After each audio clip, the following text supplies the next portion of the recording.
숨겨진 브랜드 이야기 비욘드 씬 시작합니다. 안녕하세요. 저는 이상하게 들릴지 모르지만 스타벅스 머그컵입니다.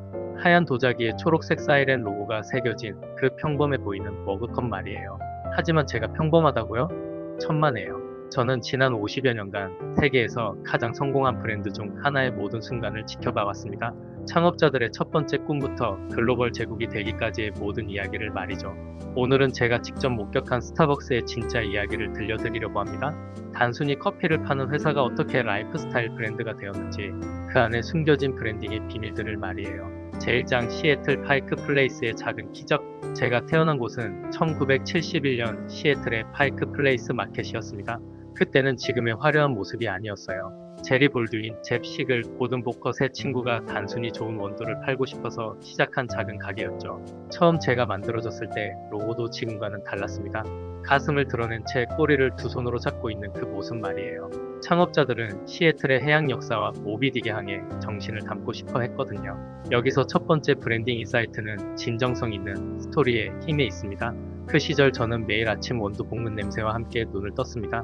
창업자들이 직접 원두를 고르고 볶고 손님들에게 커피에 대해 설명하는 모습을 지켜봤어요. 그들은 단순히 커피를 팔지 않았습니다. 커피 문화 자체를 전파하고 있었어요. 이것이 바로 브랜딩의 첫 번째 비밀입니다. 제품을 파는 것이 아니라 경험을 파는 것. 스타벅스는 처음부터 커피 교육자였어요. 제2장 운명을 바꾼 만남 하워드 슐츠의 등장. 1982년 제 인생을 바꾼 사람이 나타났습니다. 하워드 슐츠. 그는 처음 매장에 들어왔을 때부터 남달랐어요. 다른 손님들과는 다른 열정적인 눈빛을 가지고 있었거든요. 하워드는 한마플라스트라는 회사에서 일하며 스타벅스의 드립 커피 메이커를 납품하러 왔었는데 그 순간부터 스타벅스의 가능성에 빠져버렸어요. 저는 그가 창업자들과 나눈 첫 대화를 기억합니다.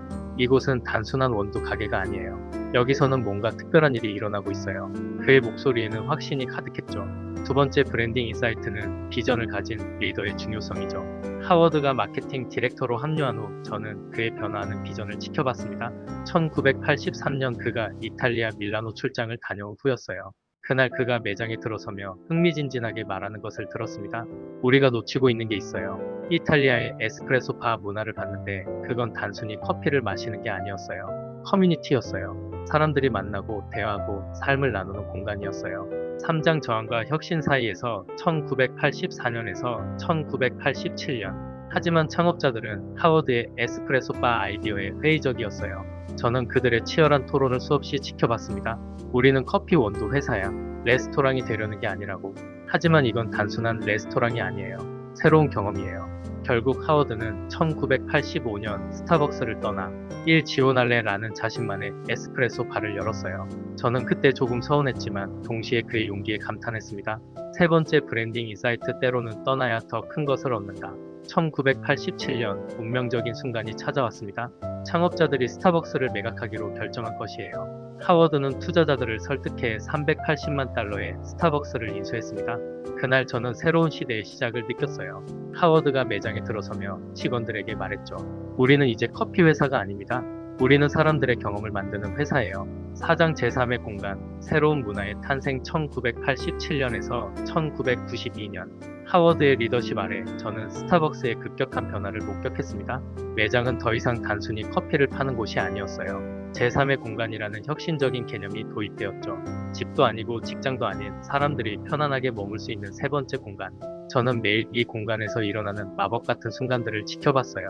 아침에는 출근길 직장인들이 서둘러 커피를 테이크아웃하고 오후에는 대학생들이 노트북을 펴고 공부하며 저녁에는 친구들이 만나 수다를 떨었어요. 때로는 비즈니스 미팅이, 때로는 첫 데이트가 이루어지기도 했죠.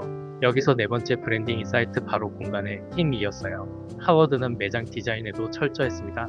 따뜻한 조명, 편안한 소파, 재즈 음악, 그리고 커피향. 모든 것이 계산되어 있었어요. 사람들이 단순히 커피를 마시러 오는 것이 아니라 특별한 경험을 하러 오도록 만든 거죠. 저는 그 시절 매장에서 만난 특별한 손님을 기억해요. 매일 아침 7시 30분에 오는 변호사 분이었는데 항상 같은 자리에 앉아서 아메리카노를 마시며 신문을 읽으셨어요. 어느 날 그분이 바리스타에게 말씀하시더군요. 이곳이 제 하루를 시작하는 의식 같은 곳이에요. 5장 글로벌 도전과 브랜드 아이덴티티. 1992년에서 2000년. 1992년 스타벅스가 상장했을 때 저는 새로운 책임감을 느꼈어요. 이제 우리는 주주들에게도 책임져야 하는 공개 회사가 되었으니까요. 하지만 하워드의 비전은 흔들리지 않았습니다. 성장하되 영혼을 잃지 않기. 이것이 그의 철학이었어요. 1995년 프라푸치노가 출시되었을 때 저는 스타벅스의 또 다른 혁신을 목격했습니다. 뜨거운 커피 브랜드에서 차가운 음료까지 포괄하는 브랜드로 확장한 거죠. 다섯 번째 브랜딩 인사이트 일관성 있는 확장이었어요. 1996년 첫 해외 매장이 도쿄에 문을 열었을 때 저도 함께 일본으로 갔어요. 그곳에서 저는 브랜드의 글로벌화가 얼마나 어려운 일인지 깨달았습니다. 일본 고객들의 반응은 미국과 달랐어요. 처음에는 생소했지만 점차 스타벅스만의 공간 문화에 매료되기 시작했어요. 특히 개인의 시간을 존중하는 공간이라는 개념이 일본 문화와 잘 맞아떨어졌죠. 6장 실현의 시간과 재탄생 2000년에서 2008년. 2000년 하워드가 CEO 자리에서 물러나고 짐 도널드가 새 CEO가 되었을 때 저는 변화의 바람을 느꼈어요. 급속한 확장, 효율성 추구, 자동화. 스타벅스는 더 빨라지고 더 커졌지만 뭔가를 잃어가고 있었어요. 2007년 하워드가 회사 임원들에게 보낸 메모를 저는 잊을 수 없어요.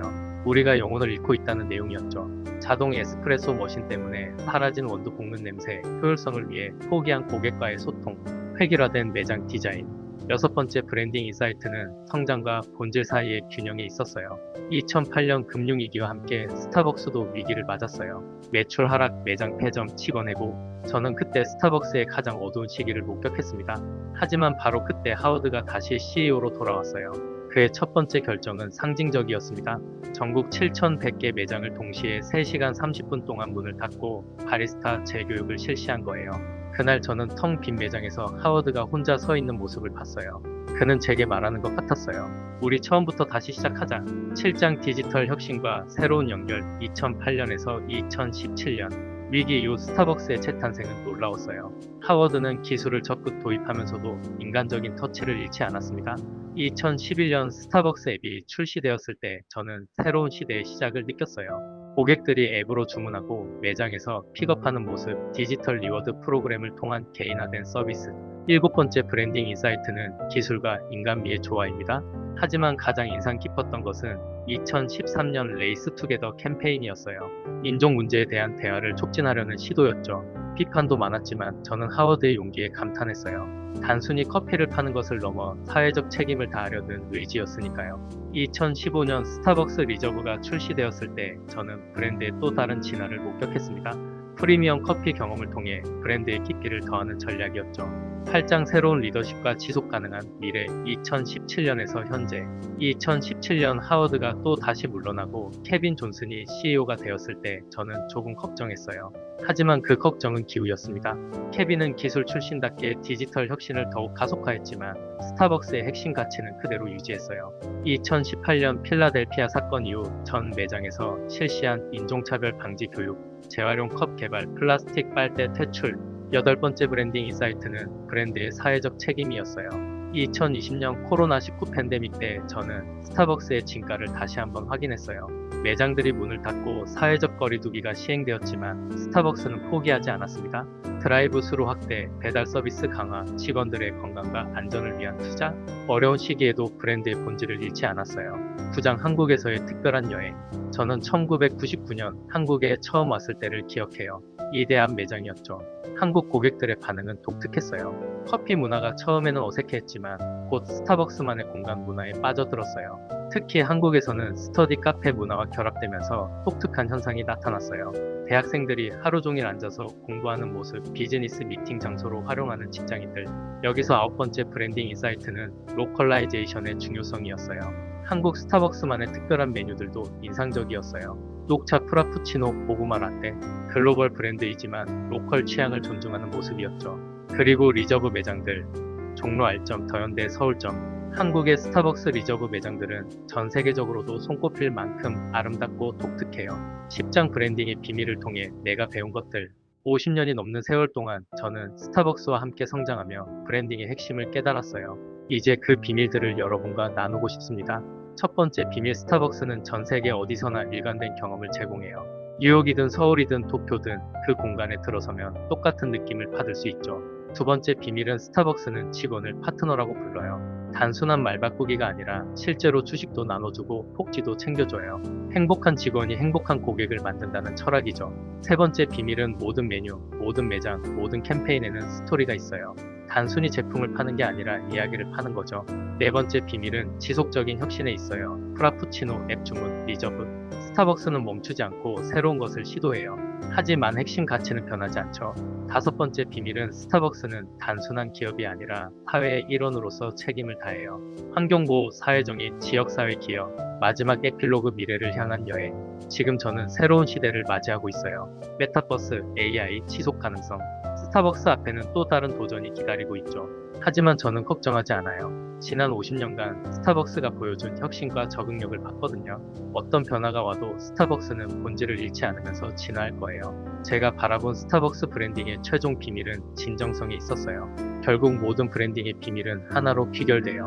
진정성입니다. 스타벅스가 50년 넘게 사랑받는 이유는 항상 진정성 있게 고객과 소통해 왔기 때문이에요. 단순히 커피를 파는 것이 아니라 사람들의 일상에 특별한 순간을 만들어주는 것. 이것이 바로 스타벅스가 단순한 커피 회사에서 라이프스타일 브랜드가 된 이유죠. 여러분도 브랜딩을 고민하고 계신다면 스타벅스의 여정에서 배워보세요. 기술은 바뀌고 트렌드는 변해도 사람의 마음을 움직이는 진정성만큼은 변하지 않아요. 그럼 저는 이제 다시 제자리로 돌아가서 오늘도 누군가의 특별한 순간을 함께할 준비를 해야겠어요. 따뜻한 커피 한 잔과 함께 만들어질 새로운 이야기들을 기대하면서 말이에요. 여러분들도 스타벅스와 관련된 추억이 있으시면 댓글로 남겨주시면 좋겠어요. 구독과 좋아요는 많은 큰 힘이 됩니다. 시청해주셔서 감사합니다.